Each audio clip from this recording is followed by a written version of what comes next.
"She's too heavy to dance." They laughed. Mountain Man waltzed with her all night. "She's too heavy to dance," the drunk barked, and the ballroom laughed as if cruelty were a fiddle tune. Riverside's harvest lamps threw gold across satin and smugness, while Penelope Wright stood at the edge of the floor in a dress she'd stitched with careful hands and stubborn hope. The boys with slicked hair made a sport of pointing. The girls with wasp waists hid their meanness behind fans. When Robert, flushed with whiskey, bowed with a flourish and hauled her toward the floor, it wasn't kindness. It was a dare. He staggered theatrically, clutching his back. "Mercy! She'll break the boards!" Laughter cracked like kindling. Penny's smile shattered. She fled through the side doors into the garden, where the moonlit hedges kept better manners than the town. On a stone bench she folded herself small and let the night take her tears.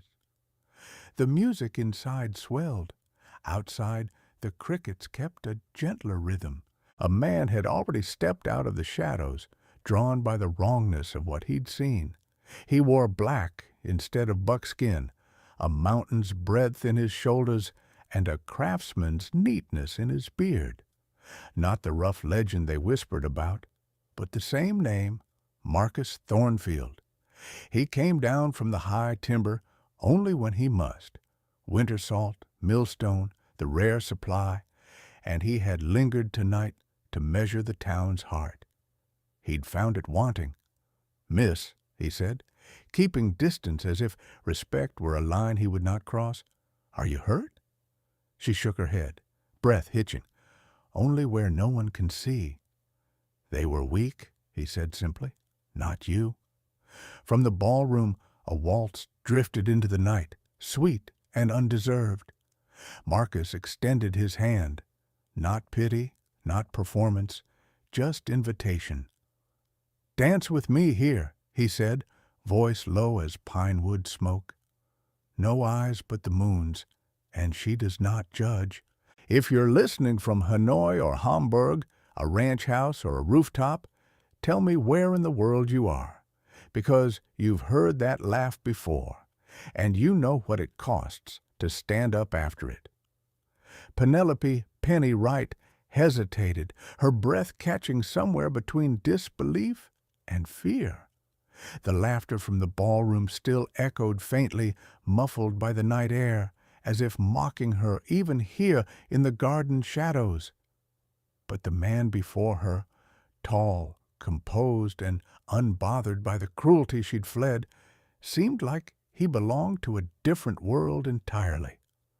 Marcus Thornfield's presence was steady, grounding. Even in the dim light, she could see the strength in his frame, the calm in his gray eyes. There was no trace of mockery in them, only quiet certainty. "I can't," she murmured, her voice breaking. "Everyone's watching. They'll laugh again." He shook his head. "They won't. Not while I'm here."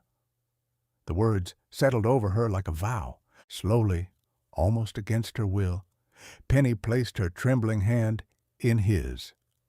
Marcus guided her toward a patch of open ground beneath the apple trees, where moonlight spilled across the grass. The waltz, from inside, floated out through the open doors. Faint, imperfect, but enough. He placed a hand gently at her waist, the other holding her palm. "Just follow me," he said softly. "The rhythm will do the rest." At first, Penny stumbled. Her body felt stiff, clumsy, her heart too loud. But Marcus moved with the quiet assurance of someone who'd long learned patience. His steps slow, sure, unhurried. He matched her hesitation with steadiness, her self-consciousness with ease. Gradually, something shifted. Her movements began to loosen. Her laughter, soft, uncertain at first, broke free. She hadn't realized how starved she was for gentleness until this moment. "You see," he murmured, "the earth holds us both. You're not heavy, Penny. You're strong, and you move like you were born for this." She blinked up at him. "Why are you doing this?"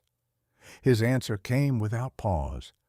"Because they don't deserve to be the last people you dance for." From inside, the sound of the crowd drifted, voices, glasses, gossip. But here in the garden, it was only the whisper of fabric, the soft brush of boots over grass, and the low hum of the night. When the song ended, Marcus didn't step back. He only looked at her for a long moment, the firelight from the ballroom flickering in his eyes. "I'm Marcus Thornfield," he said finally. "I came down from the mountains for supplies, not for company. But tonight I saw something I couldn't ignore." Penny swallowed hard. "You saw me being humiliated." He nodded slowly. "No. I saw a woman who still had the courage to stand tall in a room full of cowards." Her throat tightened, tears threatening again. Not from pain this time, but from the unfamiliar weight of kindness. "I should go home," she whispered. "Then let me walk you there," he replied. "No one should have to leave a dance alone." And so they walked, not toward the ballroom, but down the quiet road that led away from it. The night stretched wide and silver around them, and Penny found herself wondering how a man who lived among storms and stone could carry such gentleness in his voice. When they reached her gate, Marcus turned to her and said, "If you ever wish to dance again, Miss Wright, come find me on the mountain. I'll be waiting." The days that followed the harvest ball spread through Riverside like wildfire. By sunrise the next morning, every shopkeeper, seamstress, and schoolgirl was whispering about the mountain man who danced with the fat girl. Some told it as a joke, others as if it were a scandal. But to Penny, it was a secret she held close. Not the humiliation, but the moment that came after. When Marcus Thornfield had taken her hand, the laughter had stopped mattering. For the first time, she'd felt seen, not as a figure of pity or ridicule, but as a woman. Still, Riverside could be a cruel place. Customers at her father's store muttered when she passed. Her own father, ashamed of the gossip, snapped, "You've embarrassed us enough, Penelope. No decent man would ever want—" He stopped himself before finishing, but the words still struck like stones. That night, Penny sat by her window, the moon a pale lantern above the hills. Somewhere beyond those ridges was Marcus, the man who'd said she wasn't heavy, only strong. His words echoed inside her until they became a pulse she couldn't quiet. By dawn, she'd packed a small satchel, a shawl, a loaf of bread, a photograph of her mother, and left a note for her father. "I'm going to find where I belong." The road north wound through fields of frost-bitten wheat, then into forests so deep it swallowed sound. Penny walked for hours, her boots soaking through, her breath turning to mist. Just when she thought she'd gone too far, she spotted a plume of smoke curling above the trees, a sign of life. She followed it to a clearing where a cabin stood sturdy against the slope, smoke drifting lazily from its chimney. A horse was tethered nearby, its coat glinting chestnut in the light. And there, splitting firewood with the ease of a man who'd long made peace with solitude, was Marcus Thornfield. When he saw her, the axe stopped mid-swing, his brow furrowed, then softened. "Miss Wright?" Penny caught her breath. "You said if I ever wanted to dance again." A slow smile curved his lips. "You came to the right place." He set the axe aside and led her inside. The cabin smelled of cedar, leather, and smoke. A large stone fireplace crackled, and along one wall hung tools, maps, and books. A life of both work and quiet thought. "You must be freezing," he said, pouring her tea from a blackened kettle. "I didn't expect company, but I'm not complaining." Penny cupped her hands around the mug, warmth seeping into her fingers. "I'm sorry for intruding. I couldn't stay there, not after what happened." "You don't owe me an apology," Marcus said. "You left a place that didn't deserve you." She looked around the cabin, simple but full of life. "Do you live here alone?" He nodded. "For years.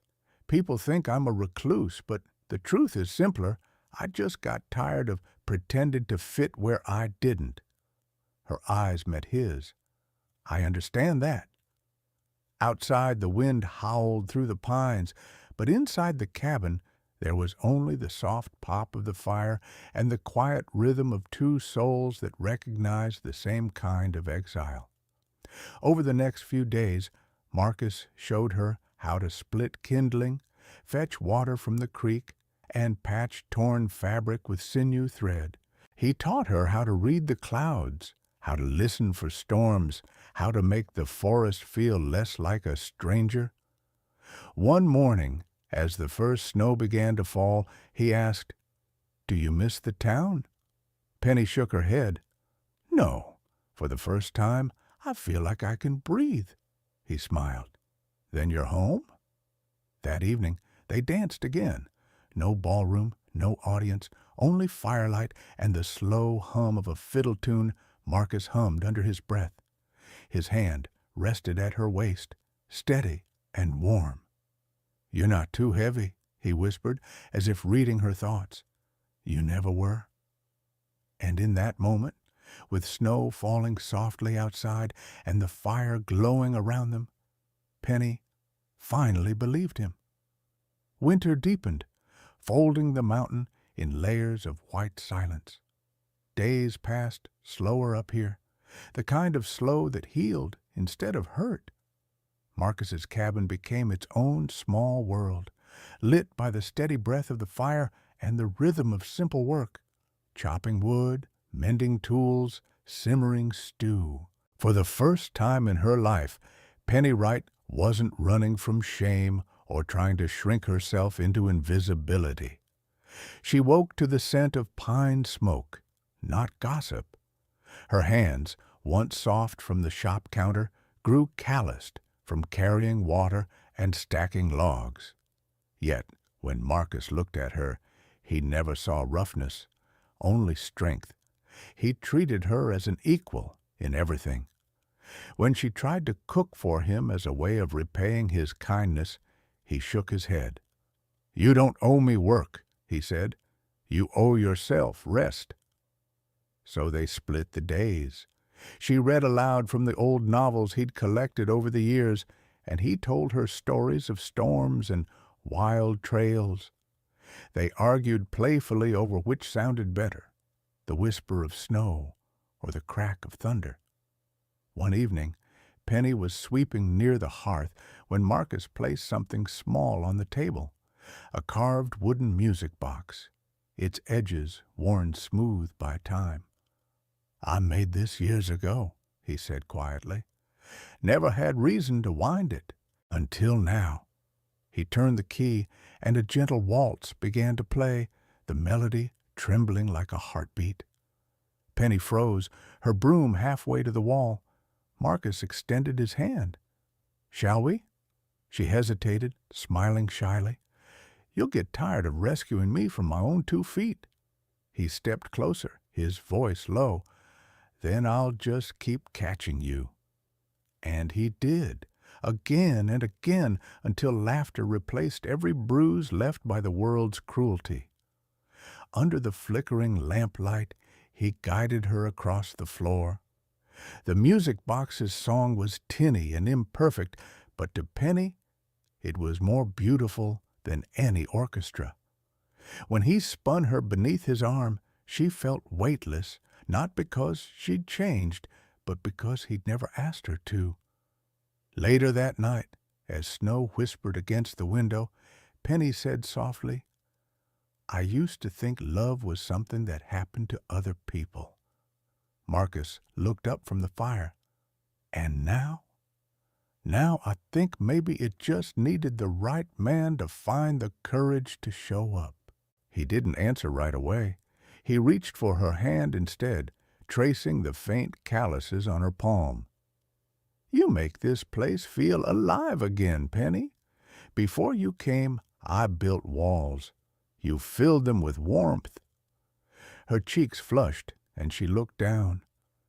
People in town would never believe that the mountain man who keeps to himself spends his nights dancing in front of a fire.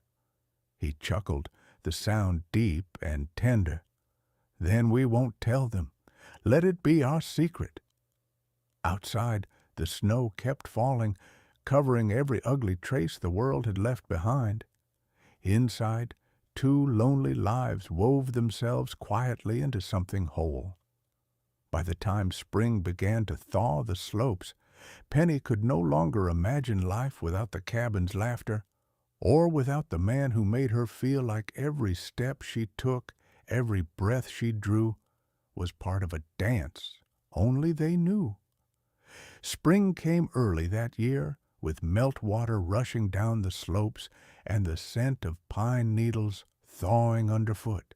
But the quiet peace of the mountain didn't last. Trouble, like rumor, has a way of finding even those who run far enough to deserve rest. It began with a single visitor, Sheriff Danton, his horse lathered with sweat, his badge glinting like accusation. He arrived at the cabin one afternoon while Marcus was mending a fence and Penny was hanging linens to dry.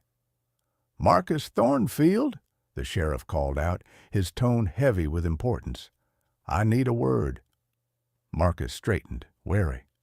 "About what?" The sheriff's eyes flicked toward Penny, then back to him. "About the girl you're harboring." Penny's breath caught. "She's not a fugitive," Marcus said calmly.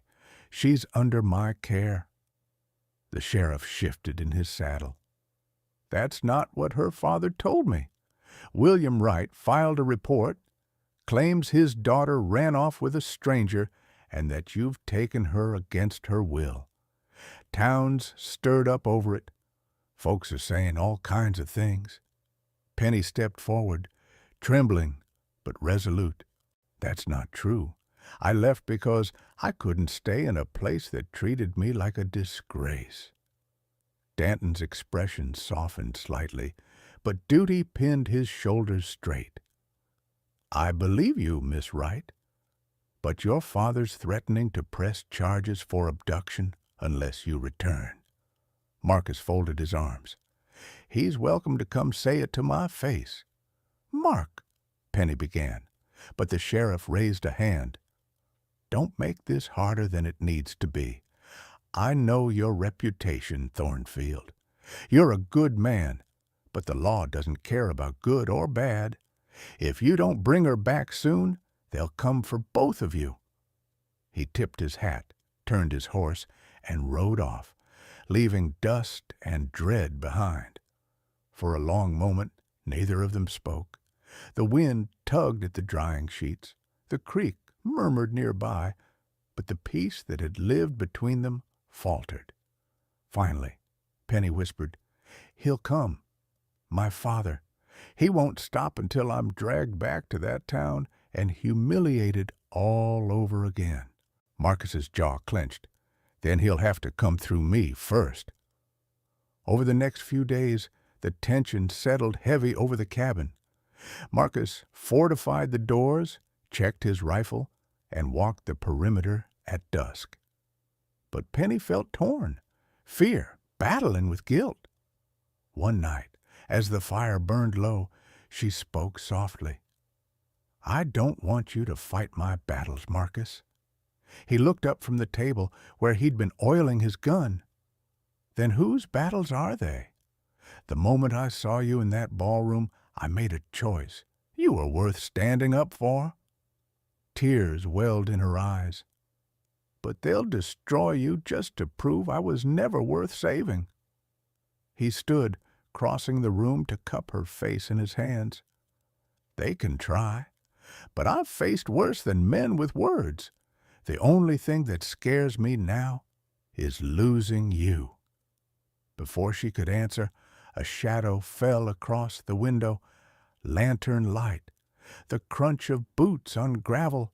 Marcus moved to the door and opened it just as 3 men appeared, led by William Wright himself, his face red with fury, his pride wounded deeper than any fatherly love. "Penelope!" he shouted. "You're coming home. This madness ends tonight." Penny froze, tears streaking down her cheeks. "Home?" she said softly. "That place stopped being home the night you let them laugh at me." "Enough!" he barked. "You're disgracing this family. This man's poisoned your mind." Marcus stepped forward, his voice like low thunder. "No, I freed it." The 2 men stood inches apart, the father trembling with rage, the mountain man unyielding a stone. "This isn't your fight," Wright spat. Marcus's answer was calm, but unshakable. "It became mine the moment your daughter stopped believing she was worth love, and I'll die before I let you take that from her again." The night crackled with tension, a father's pride, a lover's defiance, and a woman's long-awaited courage standing between them. The standoff at the cabin hung in the cold spring air, every heartbeat loud as gunfire. The lanterns from the men's horses threw long shadows across the porch. William Wright and his 2 companions, townsmen who'd come armed with words and rifles alike. Behind Marcus, the firelight flickered across the cabin walls, casting Penny's frightened face in gold and trembling amber. Marcus stepped forward, his voice steady, but low. "You've come a long way, Mr. Wright. You can put your gun down now. You won't need it here." William's jaw worked furiously. "Don't talk to me like I'm some damn fool. She's my daughter. You had no right to take her." Marcus's eyes narrowed, calm as an animal who'd survived too many traps. "I didn't take her. I found her, running from a town that laughed her out of its doors." "She's an embarrassment," William snapped, his voice cracking with fury. "You think I don't hear what they say? You think I don't see the looks? You've ruined what little reputation she had left." That was when Penny moved. She stepped out from behind Marcus, her voice trembling at first, but growing stronger with every word. "No, Father, you ruined it. Every time you let them mock me and said nothing, every time you told me to lose weight, to stay quiet, to hide so no one would talk about you, I spent my whole life shrinking to fit inside your shame. But I won't anymore." William's face blanched. The 2 men beside him shifted uncomfortably, glancing between father and daughter. Marcus took her hand, grounding her. "You heard her," he said quietly. "She's not a child anymore. She doesn't need your permission to be happy." Her father's anger faltered, slipping into something rawer. Fear, maybe, or the hollow ache of pride cracking open. "And what will she be here then?" he asked bitterly. "A mountain man's charity? A pity project?" Penny lifted her chin, the reflection of firelight steady in her eyes. "No, I'll be his partner, his equal. The only thing he's ever given me without asking me to earn it is respect." The words hit harder than any bullet could. William's shoulders sagged slightly, but the poison of humiliation still lingered. "You'd throw away your family for him?" Marcus stepped closer, his tone sharp as the steel he used to shape his tools. "She's not throwing anything away. She's choosing peace, something you never gave her." One of the other men muttered, "Maybe we should go, Will. This ain't our fight." But William's pride had deep roots. "No," he said hoarsely, "I won't leave without her." He took a step forward, and Marcus moved instantly, stepping between them. "Another step," Marcus said evenly, "and you'll wish you hadn't." The old man froze. There was something about Marcus's stillness, not anger, not violence, but absolute certainty, that drained the fight from him. Penny's voice broke the silence. "Father," she said softly, "I forgive you, but I'm staying." Her father's hand trembled at his side, then dropped entirely. The lantern light made him look suddenly older, smaller. He turned away without another word. The two men followed, leading the horses down the trail until the sound of hooves faded into the trees. The mountain fell quiet again. No shouting, no laughter, no more chains of expectation. Only the sound of Penny's breathing and Marcus's heartbeat, steady beside her. She turned to him, tears streaming freely now. "I was so afraid you'd have to hurt him." Marcus shook his head. "Men like him don't need hurting. They just need to face what they lost." He brushed his thumb over her cheek, wiping away her tears. "You did that, Penny. You faced him. You stood taller than he ever thought you could." She smiled through her tears. "You make it sound brave. It didn't feel that way." "It's always like that," he murmured.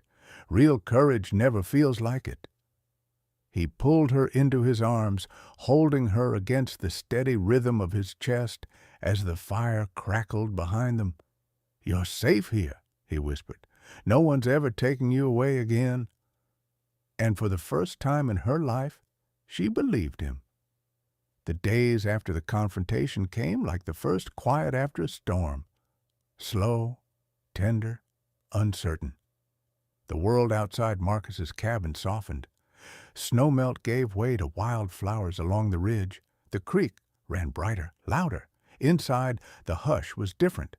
Not the heavy kind of fear, but the peaceful weight of things finally set right. Penny woke each morning to sunlight spilling through the small window by the bed. She could hear Marcus outside, his axe splitting wood, the rhythm steady and sure. That sound had become her favorite, not because it was strong, but because it was steady. After years of voices that shouted, mocked, or judged, steadiness felt like love. At night, they sat on the porch, mugs of coffee cooling between the hands. The valley spread below them in layers of silver mist, and the stars came one by one, soft as promises. "You know," Marcus said one evening, his tone half thoughtful, half teasing, "I don't think I've ever seen anyone face down a whole town and win before." Penny smiled, her fingers wrapped around her mug. "I didn't win. I just stopped losing." He looked at her then, really looked. The woman who had arrived trembling and humiliated was gone. What sat beside him now was radiant, unafraid. "You've changed this place," he said quietly. "Before you came, it was just a cabin. Now it feels like a home." Penny's throat tightened. "You gave me that. You gave me a place to stand." Marcus leaned back, the firelight from the open door catching in his eyes. "All I did was hold out a hand. You were the one who learned to dance again." She laughed softly. "I almost forgot that night was where it all began." He stood then, offering his hand once more, just as he had that night in the garden under the apple trees. "Then let's not forget." She rose, setting her mug aside. The firelight spilled across the porch, and with the mountain breeze swirling around them, he drew her close. No music played, only the low hum of the wind through the pines and the quiet thud of his heart beneath her palm. "You're still sure I'm not too heavy?" she teased gently. Marcus smiled against her hair. "For me? You'll never be heavy. You're the reason the world feels lighter." They moved slowly, the same steps that had started their story. Only now there was no audience to laugh, no eyes to judge, only stars bearing witness. When the dance ended, Marcus didn't let go. He pressed his forehead to hers and whispered, "Stay, Penny, stay for good." Her answer was barely a breath. "I already have." Inside, the fire dimmed to embers. Outside, the wind carried the faint echo of a waltz, the same one that had once played in a ballroom full of cruelty, now rewritten as something sacred, something theirs. And high above the valley, in a cabin built of wood and hope, two souls who had been told they were too much, too heavy, too rough, too different, moved together in perfect time, proving the world wrong with every step. They said she was too heavy to dance. But weight has nothing to do with grace, not when the heart is the one that leads. Penelope Wright carried every cruel word the world had ever thrown at her, and she turned it into rhythm. She turned humiliation into courage, laughter into music, and shame into movement. And the man who saw her, Marcus Thornfield, never tried to make her smaller. He only held her steady until she could move without fear. That's what love is supposed to do. It doesn't fix you, it frees you. It doesn't demand perfection, it protects peace. It doesn't count the steps, it simply says, "I'm still here. Keep dancing." So wherever you're listening from, maybe a quiet apartment in Manila, a busy street in London, or a porch somewhere in Vietnam, tell me, where in the world are you hearing this story tonight? Because stories like Penny's aren't about a time or a place. They're about us, about the way kindness can rewrite what cruelty once defined, about the way a single, steady hand can remind you that you were never too much, never too late, and never unworthy. If you've ever been laughed at, overlooked, or told you didn't belong, let this story whisper to you, you're not too heavy to dance. You are someone's rhythm. Stay close, because the next story, the next heartbreak, the next redemption, the next mountain man who teaches a woman to believe again is coming for you.